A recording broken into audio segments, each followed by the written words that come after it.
तो दोस्तों, स्वागत है आप लोगों का एक बार मेरे फिर से YouTube चैनल लक्ष्य बोध के गुरुजी पर। और आज की इस वीडियो में हम आपको बताने वाले हैं कि आखिर आप किस तरह से मई माह से पढ़कर बोर्ड एग्जाम में 95% का स्कोर कर सकते हैं। मैं आपको बता दूं, इस बार रिजल्ट आया है। मैं आपको इसलिए बता रहा हूं क्योंकि मैं एक एक्सपीरियंस यानी अनुभवी हो चुका हूं और मैं इस लायक हो चुका हूं कि मैं आपको जैसे कि रास्ता दिखा सकूं, क्योंकि इस बार मेरा बोर्ड एग्जाम में, इस बार 2026 के बोर्ड एग्जाम में मेरा मालूम है कितना परसेंट आया है। इस बार मेरा आया है 95% अंक। 95% अंक आया है। अगर आपको विश्वास नहीं होगा तो आप कमेंट करिएगा, मैं एक वीडियो अलग से लेकर आऊंगा जिसमें मैं आपको अपना डेली का रूटीन भी बता दूंगा और मैंने किस तरह से पढ़ाई की थी कि मेरा इतना प्रतिशत अंक आ गया है। उसमें मैं आपको लाइव अपना रिजल्ट दिखा दूंगा कि देखिए मेरे किस विषय में कितना प्रतिशत अंक आया है, ताकि आपको भी विश्वास हो जाए। लेकिन उससे पहले मैं आपको बताता हूँ कि आप जो सो हो गया, यानी जितने महीने बीत गए उसमें गम नहीं करने का। अब आपका मई माह स्टार्ट होने वाला है, इसलिए आप क्या करिए कि मई माह से लग जाइए, पूरा बोर्ड एग्जाम की तैयारी कर लिए। लोग कहते हैं ना कि जब से जागो तभी से सवेरा, तो वही फॉलो आप करिए। और मई माह भी आ चुका है, अप्रैल माह समाप्त हो चुका है। एक महीने आपने कुछ भी नहीं पढ़ा, कोई नहीं पढ़ा, कोई भी फर्क नहीं पड़ता है। यदि आप आने वाले महीनों में अगर आप पढ़ाई नहीं करते हैं तो आपके रिजल्ट में आपका बहुत ही बड़ा क्या प्रभाव देखने को मिल सकता है। लेकिन आपको अभी से लगकर तैयारी करनी होगी। तो मैं आपको बता देता हूं कि आखिर आप मई से किस तरह से पढ़कर बोर्ड एग्जाम में 95% प्लस का स्कोर कर सकते हैं। लेकिन उससे पहले यदि आप हमारे इस चैनल पर नए हैं तो वीडियो को लाइक कर दीजिएगा और चैनल को जरूर से जरूर सब्सक्राइब कर दीजिएगा। चलिए मैं आपको बताता हूँ कि आखिर किस तरह से आपको बोर्ड एग्जाम यानी दिन में दिन किस तरह से आपको पढ़ाई करना है। यानी मैं आपको ये चीजें बताऊंगा कि आप स्कूल में भी किस तरह से पढ़ेंगे, ऑनलाइन कोर्स भी पढ़ेंगे और सेल्फ स्टडी भी किस तरह से करेंगे। इन सब चीजों के बारे में मैं आपको डिस्कस करके बताऊंगा। देखिए, पहले आपको मैं टाइम टेबल बता देता हूँ। टाइम टेबल बताता हूँ। टाइम टेबल के अंतर्गत करना क्या है कि आप मान लीजिए कि आपका स्कूल जो है वह इस समय 8 बजे से है और आपका जो स्कूल है वह 1 बजे समाप्त हो जा रहा है, यानी 1 बजे दोपहर में क्या हो जा रहा है, खत्म हो जा रहा है।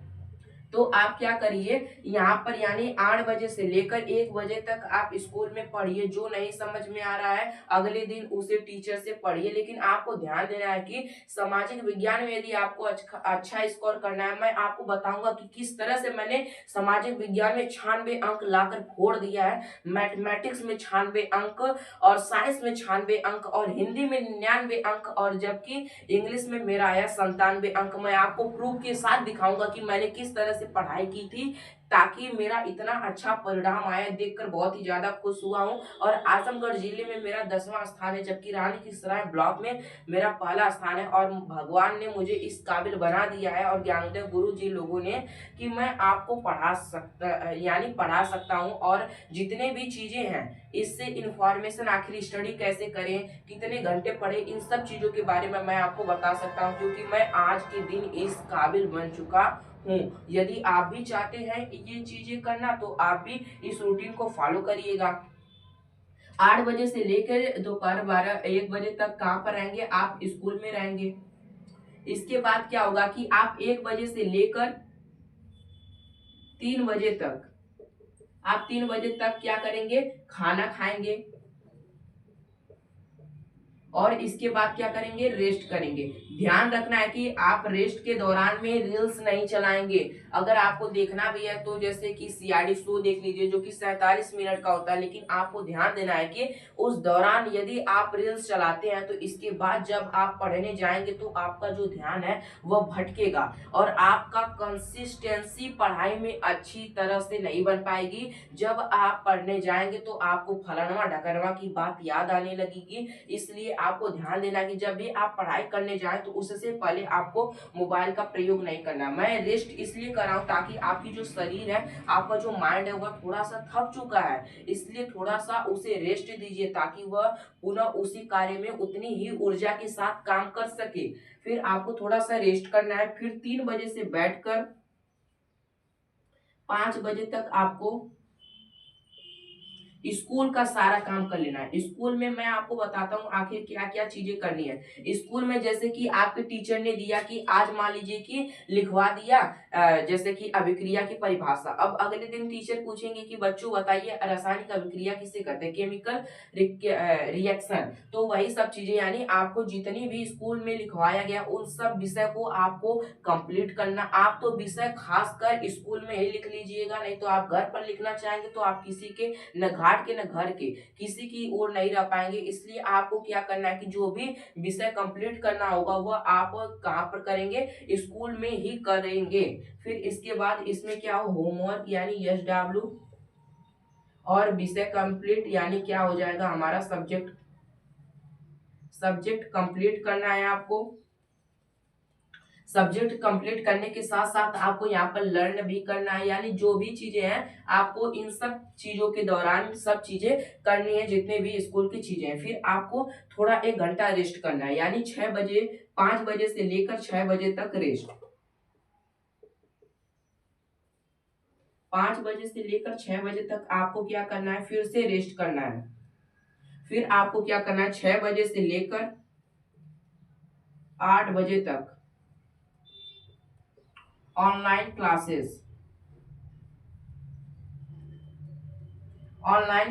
करना है। ऑनलाइन क्लासेस में मैं आपको एक यूट्यूब चैनल बता रहा हूँ, आपकी भलाई के लिए बता रहा हूँ, क्योंकि वहां से मैंने भी पढ़ा है क्यों तभी मेरा जाके यहाँ पर 95 स्कोर बन चुका है। तो आपकी भलाई के लिए मैं बताता हूँ, मैं आपका बड़ा भाई, आप मुझे मानिए जो भी लोग हैं, क्योंकि मैं आपसे 1 क्लास बड़ा हूँ, इसलिए मैं इस परिस्थिति से गुजर चुका हूँ। इसलिए मैं आपके भविष्य को देखते हुए बताऊंगा कि यदि आप ऑनलाइन क्लास करना चाहते हैं तो आप ज्ञानोदय के गुरु जी के साथ करिए। ज्ञानोदय के गुरुजी, आप यदि आप इनका बैच भी खरीदना चाहते हैं तो खरीद लीजिए, ताकि आपको स्कूल भी नहीं जाना पड़ेगा और आप घर पर भी अच्छी तरह से पढ़ाई कर सकते हैं। ऑनलाइन क्लास अभी देखिए कि 1.5 घंटा 2 घंटा तक ही जाएगा, इसलिए 2 घंटे में एकदम पूरा अच्छी तरह से उस क्लास को समझिएगा। उसमें बताई गई हर एक पॉइंट को एक कॉपी पर नोट करिएगा। जितनी भी चीजें बताई जाएंगी अभी ध्यान रखिएगा कि जो अभी की टाइम पर क्लासेस चलेंगी वह ज्यादा लंबी नहीं होंगी, क्योंकि मैंने 11-11 घंटे का क्लासेस की है। इसलिए आपको बता रहा हूँ कि जब शुरुआत में क्लासेस होंगी तो वह 1 से 1.5 घंटे का ही होंगी। तो आपको अच्छी तरह से उसका भी नोट एक कंप्लीट करना है। एक मोटी सी कॉपी बना लीजिए जिस पर आप ऑनलाइन जितनी भी चीजें पढ़ते हैं, बैच से पढ़ते हैं या फिर जैसे कि यूट्यूब से पढ़ते हो, उस पर जितनी भी चीजें हैं उसको अलग से नोट करिए और जो स्कूल का है उसको अलग से नोट करिए। जो भी चीजें उसमें नहीं आती हैं उसे ऑनलाइन क्लास से जैसे डाउट को सॉल्व करिए। अगर ऑनलाइन क्लास से डाउट नहीं सॉल्व हो पाते हैं तो जाकर टीचर से करिए, टीचर से नहीं हो पाते हैं और किसी से करिए। सीखना ही हमारा कर्तव्य है। फिर इसके बाद क्या करना है, 8 बजे से लेकर आपको 9 बजे तक इसमें खान पीना खाकर थोड़ा सा परिवार के साथ भी यानी डिनर हो जाएगा हमारा, डिनर हो जाएगा एंड थोड़ा सा रेस्ट हो जाएगा। क्योंकि शरीर को यदि आप समय समय पर क्या करते रहेंगे, रेस्ट देते रहेंगे, तो वह आपका उतनी ही एनर्जी के साथ पुनः कार्य में लग्न हो जाएगी। तो आपका जो कार्य होगा वो 2 गुनी स्पीड से होने लगेगा। फिर हमारा क्या करना है, 9 बजे से लेकर आपको 10 बजे तक इसमें क्या करना है, ऑनलाइन क्लासेस का revise, online class online classes का जो बताया गया है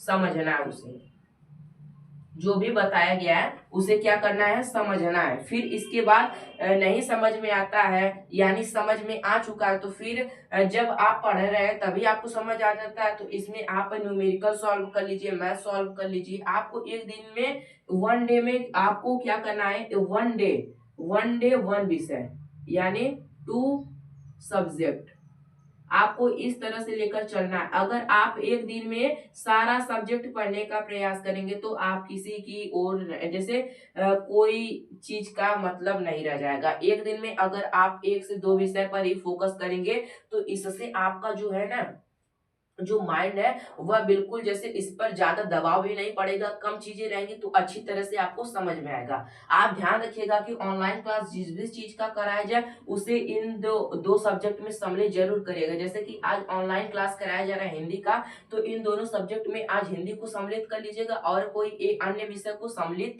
कर लीजिएगा। इस तरह से आप पढ़ाई करेंगे तो ऑनलाइन का भी हो जाएगा, बाकी अन्य एक भी हो जाएगा। जितनी चीजें बताई जाती है डेली का डेली आप याद करते जाइए, रिवीजन करते जाइए, हफ्ते हफ्ते में रिवीजन करते जाइए, ताकि पीछे की चीजें आप ना भूले। अगर आप पीछे की चीजें भूलते जाते हैं तो फिर एग्जाम आते ही आपके ऊपर प्रेशर बढ़ जाएगा, जिसके वजह से आप जो बोर्ड एग्जाम में अच्छा परफॉर्मेंस नहीं कर पाएंगे। अगर आप चाहते हैं बोर्ड एग्जाम में अच्छा परफॉर्मेंस करना तो आपको रिवीजन ज्यादा से ज्यादा करना होगा। हफ्ते में जैसे कि 2 से 3 दिनों के गैप में, अगर आप जल्दी चीजों को भूल जाते हैं तो आप 2 से 3 दिनों में ही रिवीजन करिए। यदि आप काफी लंबे समय तक याद रखते हैं तो एक हफ्ते में रिवीजन करिए। फिर इसके बाद 4 बजे भोर में आप उठ जाइए, 4 बजे से लेके 6 बजे भोर तक। ये कहाँ पर है? भोर के लिए मैं बता रहा हूँ, भोर में इसमें चीजों को याद कीजिए, यानी लर्न लर्न ऑल सब्जेक्ट। जैसे कि लर्न, आप जो भी चीजें आपको नहीं याद होती हैं, जो भी सवाल नहीं सॉल्व होते हैं, अगर आप भोर के समय लगाते हैं, लोगों का ऐसा कहना है कि उस समय जो हमारा माइंड होता है वो बहुत तेजी से कार्य करता है। उस समय अगर आप किसी चीजों को, उलझी हुई चीजों को लगाते हैं तो उस समय आपको बहुत ही आसानी तरह से सॉल्व हो जाएगा। तो आपको उस समय जो भी न्यूमेरिकल या सवाल या फिर अन्य चीजें जो नहीं याद होती हैं दिन के दौरान, उन्हें आपको भोर के समय करना है। इस तरह से आप करते हैं। फिर 6 बजे उठकर थोड़ा सा व्यायाम व्यायाम कर लीजिए, परिवार के साथ टाइम स्पेंड करिए, फिर खाना वाना खाकर स्कूल चले जाइए। फिर डेली यही रूटीन फॉलो करिए। अगर आप इस तरह से करते हैं तो आपका बोर्ड एग्जाम में 95 क्या स्टेट रैंक भी आ सकता है। लेकिन आपको ईमानदारी से करना होगा, इसमें थोड़ा सा भी बेईमानी नहीं करना होगा, क्योंकि ये काम आपका है ना कि दूसरे का। इसलिए मिलते हैं किसी अगली वीडियो में नए टॉपिक के साथ। तब तक के लिए जय हिंद, जय भारत।